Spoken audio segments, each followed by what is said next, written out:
Good afternoon. My name is Amanda Lancaster, and I will be providing a rebuttal to Carmen's arguments presenting a formal challenge against Professor Prasad as the arbitrator going forward. I do want to take a minute to thank you for your comments. It's always good to hear your concerns, and I will attempt to address them in order. The first issue I will address is the reasonable person standard. You brought it up as a challenge that Professor Prasad, under this standard, should be disqualified. But as I mentioned in my initial comments, the rules for disclosure are not meant to create disclosure standards that are overly rigorous or ill-defined. Furthermore, the intent was not to include de minimis interests or relationships.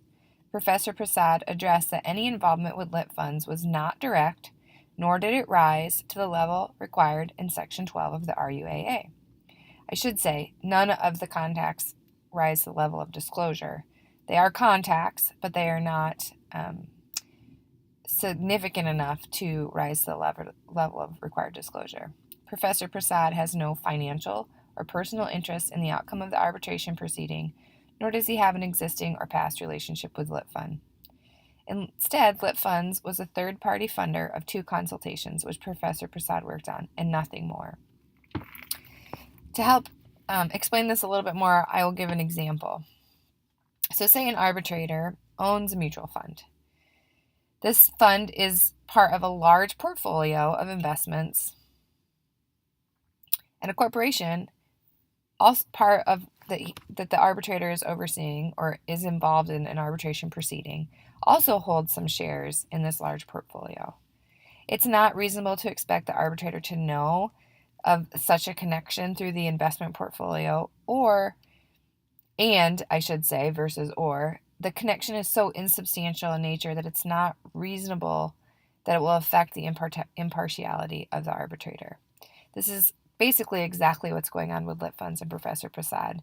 Professor Prasad may have had no idea that Lit Funds was a third-party funder of those past 2 consultations, and until it was brought to his attention that it could potentially be a challenge, he didn't make the disclosure because it was a de minimis interest or relationship.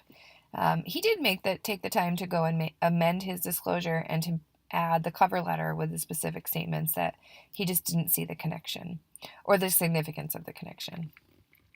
The second issue I will address is, again, as I previously stated, merely implying that any contact would rise to the level of disclosure addressed in Section 12 would limit a wide array of legal decision makers and or ADR process decision makers. Again, this really discusses that just working on a case or being an arbitrator for a dispute, that alone makes you impartial and disqualified from any future issue with that same company. It seems highly unlikely and too broad of a brush to be painted by this disclosure requirement. It doesn't seem that a reasonable application would exist because this would disqualify many judges, many mediators, many negotiators, many arbitrators from continuing in their work if such a connection, de minimis connection, could even be argued. This example shows or explains that both the objective and subjective reasonable person tests would not limit Professor Prasad as the selection of an arbitrator in this dispute. Third, the arbitrator selection process included in the agreement elected to use a tripartite panel. As already mentioned, this means that each party selects or nominates an arbitrator, and the third is neutrally chosen. It is completely normal for the party nominating, hence NOI nominating Professor Prasad, to choose an arbitrator that may be predisposed toward that party's argument and or claim for relief. This appears to be the challenge regarding the comment in the metadata, and as such, this alone does not disqualify Professor Prasad. Finally, my last argument will address that Carmen had time to object to the nomination of Professor Prasad per the agreement in the arbitration terms. They did not do so, and instead agreed to the nomination. Today, by making a formal challenge, that alone does not remove Professor Prasad as NOI's selected arbitrator that Carmen has previously agreed to. The issue in dispute has already been agreed to be resolved by arbitration per the agreement to arbitration contract.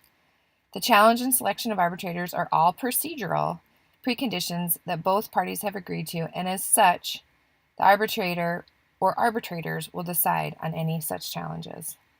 This is held and carried over from Kaplan, Primapaint, and Section 6 of the RUAA.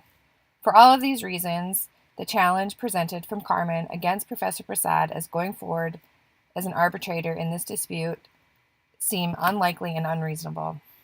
NOI requests that Professor Prasad is kept as the arbitrator that has been agreed to by both parties. Thank you.